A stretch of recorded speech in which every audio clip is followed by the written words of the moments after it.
کا علم بھی نہیں ہونا چاہیے، کیا معلوم ہم میں کوئی دشمن کا جاسوس بھی ہو۔ کمانڈر نے علی کے منصوبے سے اتفاق کرتے ہوئے علی کو یہ تجربہ کرنے کی اجازت دے دی۔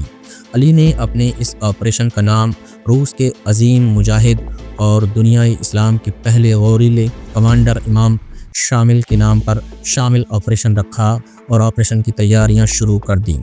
جب آپریشن کی تیاریاں مکمل ہو گئیں تو علی نے کمانڈر سے 5 مجاہد اپنی مدد کے لیے مانگے، جو اسے دے دیے گئے۔ غروب آفتاب کے بعد تاریکی چھاتے ہی وہ 5 مجاہدوں کے ساتھ اپنے سفر پر روانہ ہوا۔ اس کے پاس اسلحہ کے طور پر 12 عدد چھوٹے چھوٹے زمین سے زمین پر مار کرنے والی میزائل تھے۔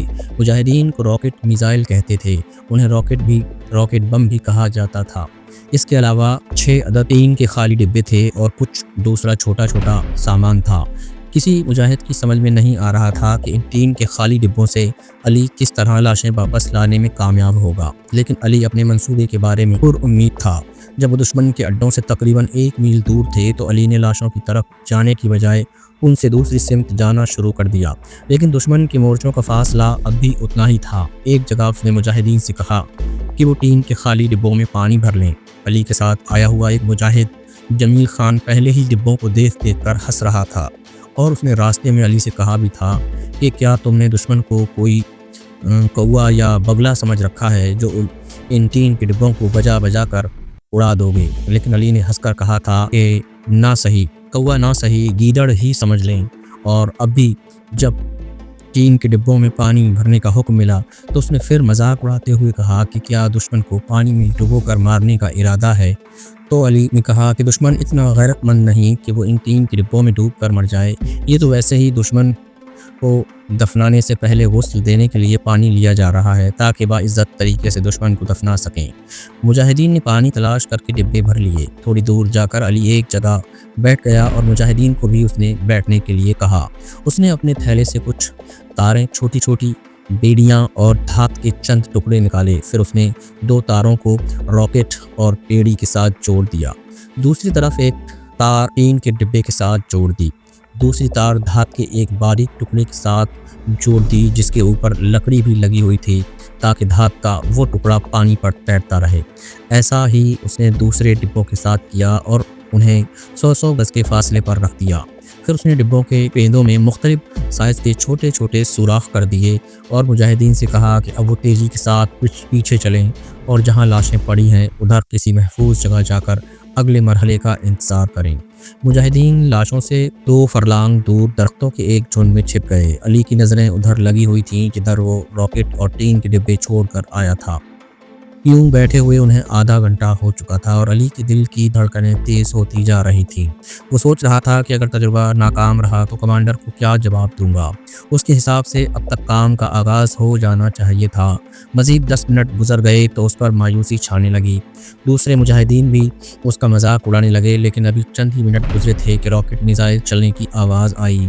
پھر دوسرا راکٹ میزائل چلا اور ساتھ ہی اس طرف دشمن کی گولہ باری شروع ہو گئی۔ علی نے اپنے ساتھیوں سے کہا کہ اب دشمن کی توجہ ادھر ہے اور راکٹ میزائل وقفہ سے چلتے رہیں گے۔ ہمیں اس وقفے سے فائدہ اٹھاتے ہوئے محتاط ہو کر لاشوں کی طرف پیش قدمی کرنا چاہیے۔ بارودی سرنگوں سے بچتے بچاتے مجاہدین لاشوں تک پہنچ گئے۔ ابھی تک صرف 8 راکٹ چلے تھے، اس لیے مجاہدین نے لاشیں اٹھا کر جلدی واپس کا راستہ اختیار کیا اور کامیاب واپس لوٹے۔ سارے راکٹ اور میزائل چل چکے تھے اور دشمن کی گولہ باری ابھی جاری تھی۔ دشمن مکمل طور پر دھوکے میں آ گیا تھا۔ وہ سمجھ رہا تھا کہ مجاہدین نے اس طرح سے حملہ کر دیا ہے اور یوں اپنا اسلحہ ضائع کر رہا تھا۔ علی کے اس آپریشن کی کامیابی پر کمانڈر بہت خوش ہوا اور اس سے تفصیلات پوچھیں تو علی نے بتایا کہ ٹریننگ کے دوران میں نے ایک ایسا ہی تجربہ کیا تھا مگر وہ ناکام ہو گیا تھا، لیکن اللہ کا شکر ہے کہ اب یہ کامیاب رہا۔ تجربہ ٹائم بم کے اصول پر کیا گیا تھا اور 3 کے ڈبے دراصل گھڑیوں کی جگہ استعمال کیے گئے تھے۔ یہ بہت سستے پڑتے ہیں۔ 3 کے ڈبوں میں پانی بھر کے ان کے پیندوں میں مختلف سائز کے سوراخ کر دیے گئے تھے۔ جو ہی کسی ڈبے کا پانی ختم ہوتا، تیرتا ہوا دھات کا ٹکڑا ٹین کی سطح سے ٹکراتا، کرنٹ کا سرکٹ مکمل ہو جاتا اور راکٹ میزائل چل جاتا۔